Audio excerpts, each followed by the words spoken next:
नमस्कार. आनंद पर्व या यूट्यूब चॅनलवर तुम्हा सर्वांचं पुन्हा एकदा मनपूर्वक स्वागत करते.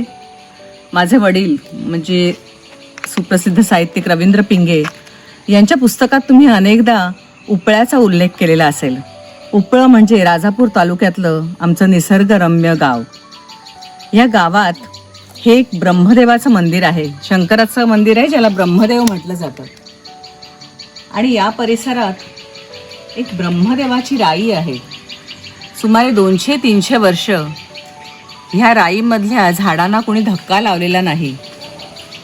देवराई, ब्रह्मदेवाची राई याचा उल्लेख, याच्याविषयीचं थोडी माहिती बाबांनी दुसरी पौर्णिमा या पुस्तकामध्ये दिली आहे. त्यातला थोडासा भाग मी वाचून दाखवते. समोर जे हिरवगार रान आहे त्याला नुसतं वृक्षवृंद म्हणून भागणार नाही हे निश्चित. कारण रानात असते त्यापेक्षा अनेक पटींनी वृक्षांची इथे निव्वळ खेचाखेच आणि झोंबाझोंबी आहे. आटोपशीर आवारात 400-500 झाडांच्या पुष्ट फांद्या एकमेकींच्या गळ्यात पडलेल्या आहेत. प्रत्येक झाड वारेमाप उंच आणि घनदाट पर्णराजीने सूर्यप्रकाश थोपवून धरणारं. राई पुष्ट भरगच्च आहे. राईत वृक्ष वैभवाचा शुद्ध जल्लोष आहे. सूरमाड आहेत, राळ धूप आहेत, फणस आहेत, अर्जुन आहेत, कांचन आहेत, पांगारे आहेत, देवचाफे आहेत, बेल आहेत, पिंपळ आहेत, एक चंदन सुद्धा आहे. काही पारंब्यांनी मातीत रुतून पुन्हा वृक्षांच्या रूपाने फळा उभारल्या आहेत. अर्ध्या अधिक वृक्षांवर लठ्ठ लेणींची बेटोळी माजलेली आहे. एक वेल मांडी इतकी जाड जूड आणि पिळदार. माझी खात्री आहे या अकराळ विकराळ अवस्थेपर्यंत यायला या माजलेल्या वृक्षावेलींना किमान 100 पर्जन्य ऋतूंमधून न्हावं लागलं असेल. झाडातून प्रकाश झिरपतो आणि कवडशांची रांगोळी भूतळी तयार होते हे या गबगार परिसराला ज्ञातच नाही. राईत घनघोर छाया आत आत खोदली गेली आहे. या राईत घुसणं आणि अंधाऱ्या आडात रात्रीचं उतरणं हा एक अनुभव असेल. राईच्या थेट गाभ्यापाशी असेल लीन चित्ताचा परतत्वाशी संवाद साधून देणारा अंगाऱ्यासारखा मऊगार अंधार. ही सगळी देवराई आहे. आम्ही हिला ब्रह्मदेवाची राई म्हणतो, यजमान म्हणाले. नाव तर छान आहे, पण ब्रह्मदेवाचा संबंध काय ह्या रानाशी, मी विचारलं. सांगतो, मात्र या जागेला रान म्हणू नका.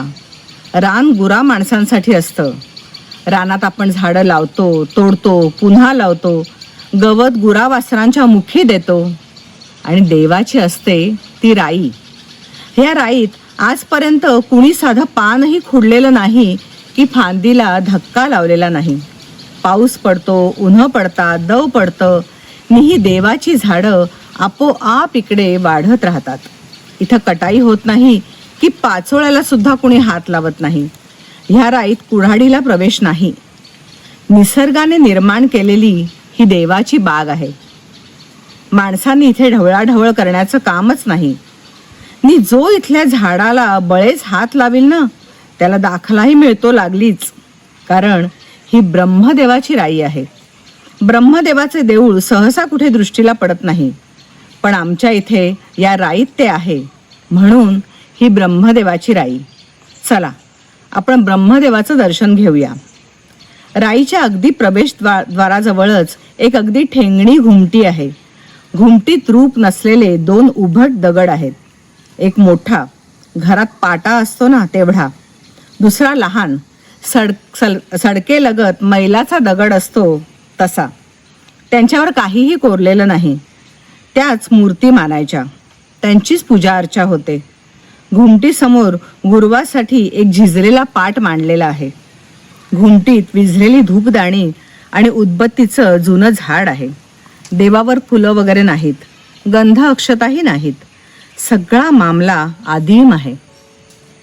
या राईत औषधी वनस्पती असेलच ना, ते माहीत नाही, यजमान सांगू लागले. पण ही राई हीच एक महाऔषधी आहे. कधीही या, इथे हमखास प्रसन्न वाटतं. साक्षात देवाचाच संचार आहे ना या हद्दीत.